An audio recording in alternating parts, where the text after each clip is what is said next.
বলেছেন আসকুরুনি আসকুরুকুম ফাসকুরুনি ওয়ালা তাকফুরুন, তুমি আমার শুকরিয়া আদায় করো, আমি আমি তোমার শুকরিয়া আদায় করব, তুমি আমাকে স্মরণ করো, আমি তোমাকে স্মরণ করব, তুমি আমার শুকরিয়া আদায় করো, না শুকরি করো না। এই জন্য যখন মওলা হুসেন নিজের সবকিছু উৎসর্গ করে দিয়েছেন আল্লাহর পথে, তিনি সাজদা করে নামাজ পড়ে আমাদেরকে বুঝিয়ে দিয়েছেন যে জীবনে যেই ধরনের সমস্যা আসুক না কেন আল্লাহর পথে সরতে নাই, আল্লাহর পথে সাজদা থেকে সরতে নাই, আল্লাহর পথ থেকে নামাজ পড়া থেকে বিরত থাকতে নেই। এবং রাসূল সাল্লাল্লাহু আলাইহি ওয়াসাল্লাম বলেছেন ইন্নাল হুসাইন মিসবাহুল হুদা ওয়াস সাফিনাতুন নিজা, এটা জান্নাতের রাইট সাইডে লেখা। এটার মানে কি? Verily Hussain is the light of guidance and the ark of salvation. তো যেই নবীর তরিন নেয় মওলা হুসেনের নৌকায় চড়বে, সে কোনোদিনও পথভ্রষ্ট হবে না, সে আল্লাহর কাছে ভালো থাকবে, নবীর কাছে ভালো থাকবে। এবং আমরা আজানেও লা ইলাহা ইল্লাল্লাহ মুহাম্মাদুর রাসূলুল্লাহ শুনি, তার নানার আজান শুনি।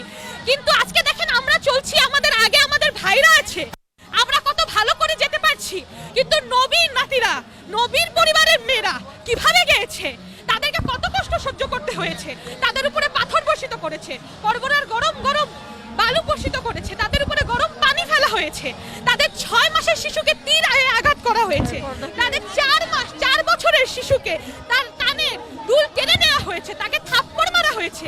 আজকে আমরা তাদের স্মরণে এই পথে চলছি আর সবাইকে এটা বলছি যে জীবনে যেটা হোক, যে ধরনের সমস্যা হোক, আল্লাহর পথ ছাড়তে নেই। আরো বলেছেন হুসাইন মিন্নি ওয়া আনা মিনাল হুসাইন, হুসাইন আমা হতে এবং আমি হুসাইন হতে।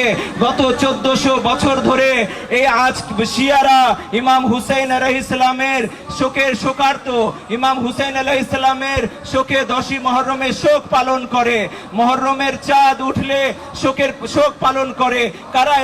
কারণ আমরা ইমাম হুসাইনের আদর্শিত। আসুন আমরা আজকে 2024 সালে আমরা একটু পৃথিবীর দিকে তাকিয়ে দেখি, যারা 61 হিজরিতে কারবালা দেখেননি, যারা 61 হিজরির ইয়াজিদকে দেখেননি, তারা আজকে দেখুন। কে দিনটা হচ্ছে যে শোকের দিন, 10ই মুহররম আশুরা।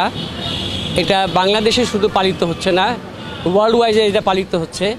যে এই পালিত কেন করতেছি আমরা, কারবালাতে যে ঘটনা ঘটছে সেই ঘটনাটা যে মানুষই, সে তৎকালীন লোকজন সেটাই ধামাচাপা দিতে গেছিল।